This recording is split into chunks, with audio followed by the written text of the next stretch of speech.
سبز قبا بلند تر صلوات اللهم صل على محمد وآل محمد.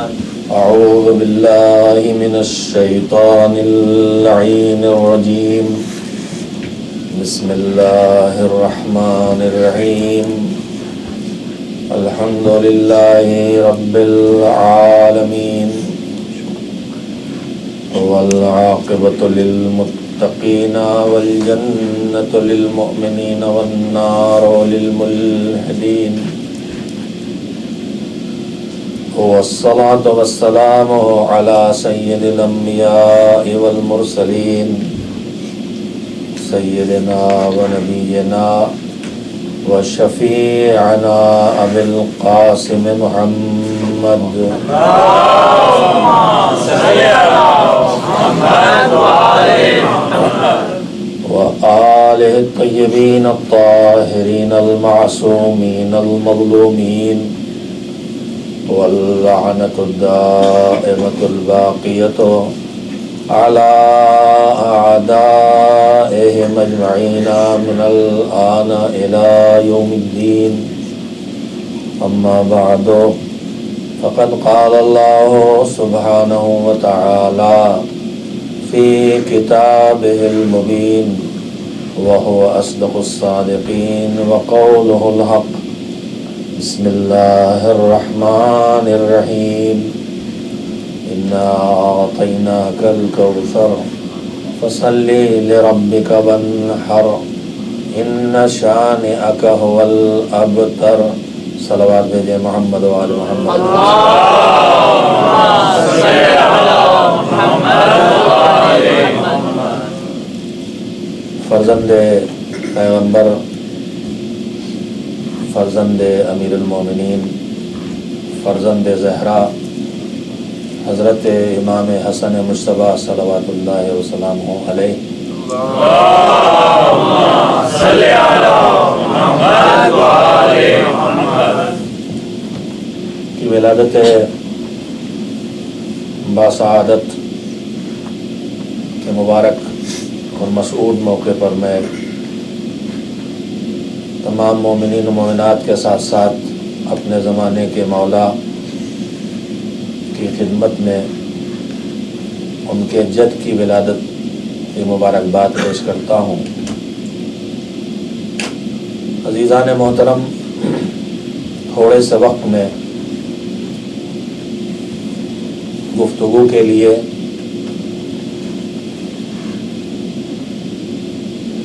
میں نے آپ حضرات کی خدمت میں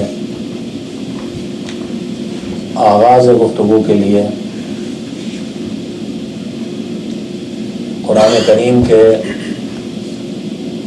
اس سورے کی تلاوت کا شرف حاصل کیا ہے جس میں قرآن کریم کے ذریعے اللہ پیغمبر گرامی حضرت محمد مصطفیٰ صلی اللہ علیہ وسلم کو ایک خوشخبری بھی دے رہا ہے، ایک حقیقت کا اعلان بھی کر رہا ہے، اور ایسی خوشخبری جس کے اندر ایک خوشخبری نہیں ہے بلکہ خوشخبری کے اندر بھی ایک خوشخبری ہے. سورہ بھی آپ روز سنتے رہتے ہیں، سورے کا نزول کن حالات میں ہوا ہے وہ بھی آپ سنتے رہتے ہیں، لیکن آج چونکہ اس سلسلہ عصمت کے پہلے معصوم کی ولادت کا دن ہے اور اہل بیت علیہ السلام میں سے اس پہلی فرد کی آمد ہے کہ جس کی آمد کی اطلاع اللہ نے اپنے پیغمبر کو اسی سورے کے ذریعے دی تھی. سبحان اللہ. سورہ ظاہری طور پر بہت چھوٹا سے ہے، لیکن لیکن اپنی تفسیر اور اپنی تاریخ کے لحاظ سے پوری تاریخ اسلام پہ چھایا ہوا ہے۔ ارشاد پیغمبر ہے کہ ہم نے آپ کو کوثر سے، نعمتوں کی کثرت سے، کثرت اولاد سے نوازا ہے۔ اب آپ کو جب یہ عظیم نعمت ملی ہے تو آپ اللہ کی عبادت کریں، نماز پڑھیں، قربانی دیں۔ اور اس کے بعد دوسری خبر دیتا ہے پروردگار عالم، جو آج بھی قرآن کے الہی کتاب ہونے کی ایک عظیم دلیل ہے۔ پیغمبر کا دشمن کون کون ہے؟ ابو جہل، ابو سفیان، ابو لہب، یہ سارے دشمنان پیغمبر ہیں۔ اللہ کہہ رہا ہے ہم نے آپ کو کثرت اولاد سے نوازا ہے۔ آپ کا دشمن وہ ہے جس کی نسل ختم ہو جانے والی ہے، جو ابتر ہے، جس کو آئندہ نسلوں میں ڈھونڈا نہ جا سکے گا، پہچانا نہ جا سکے گا۔ عزیزو، آپ سوچ رہے ہوں گے کہ اس وقت اس سورہ کی تلاوت میں نے کیوں کی ہے، بہت تھوڑا سا وقت ہے، اتنے پہلو ہوتے ہیں معصومین علیہ السلام کے تذکروں کے موقع پر کہ مشکل یہ ہوتی ہے کہ کس رخ پہ بات کی جائے۔ میں بہت مختصر سی گفتگو اس وقت کرنا چاہتا ہوں۔ ایک فضیلت کا پہلو آ جائے، ایک معصوم کی سیرت کا پہلو آ جائے، اور ایک معصوم کے ارشادات میں سے کسی نصیحت کا پہلو آ جائے۔ کوشش کروں گا کہ اس مختصر سے وقت میں یہ سب کچھ ہو سکے۔ پہلی بات جو میں کہنا چاہتا ہوں، جس کے لیے میں نے اس سورہ کی تلاوت کی ہے، میرے عزیزو، انسان کسی مسئلے میں جب ضرورت پڑتی ہے ہم کو اور آپ کو کہ جب ہماری بات نہیں سنی جا رہی ہے اور ہم ثبوت فراہم کرنا چاہتے ہیں، تو اس ثبوت میں ایک مرحلہ ہوتا ہے گواہیوں کا۔ گواہی کی فہرست میں کبھی گھر والے گواہی دیتے ہیں، کبھی گھر سے باہر کے لوگ ہوتے ہیں لیکن دوست عزیز ہوتے ہیں، وہ گواہی دیتے ہیں، کبھی اجنبی گواہی دیتے ہیں، اور کبھی کبھی دشمن بھی گواہی دیتا ہے۔ گواہیاں تو سب کی ہیں، لیکن سب کی گواہیاں اپنی قیمت کے لحاظ سے برابر نہیں ہوتی ہیں۔ کوئی عزیز گواہی دے تو کہہ دیا جاتا ہے کہ صاحب یہ تو دیں گے ہی آپ کی حمایت میں گواہی، یہ تو آپ کے عزیز ہیں، یہ تو آپ کے بیٹے ہیں۔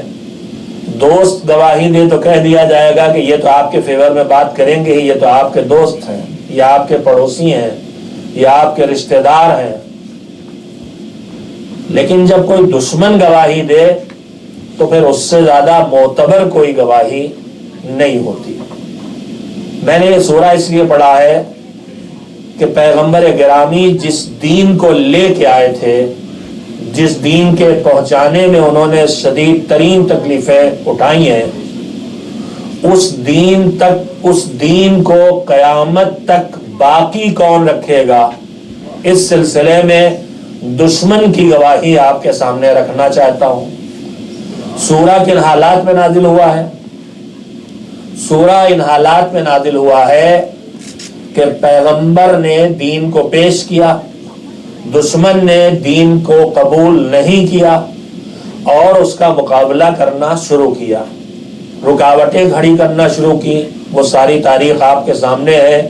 پیغمبر کی راہ میں وہ تمام رکاوٹیں کھڑی کی گئیں جو کسی کام کو روکنے کے لیے جن رکاوٹوں کو لایا جا سکتا ہے، ستایا گیا، جسمانی اذیتیں پہنچائی گئیں، ذہنی تکلیفیں پہنچائی گئیں، الزامات لگائے گئے۔ کبھی کہا گیا معاذ اللہ یہ دیوانے ہیں، کبھی کہا گیا معاذ اللہ یہ جادوگر ہیں، کبھی شاعر کا نام دیا گیا، کبھی یہ الزام لگایا گیا کہ یہ جو کچھ لا کے سنا رہے ہیں یہ ان کا اللہ کی طرف سے وحی نہیں ہے بلکہ ان کو کوئی سکھا رہا ہے اور یہ اس سے آ کے دوہرا رہے ہیں۔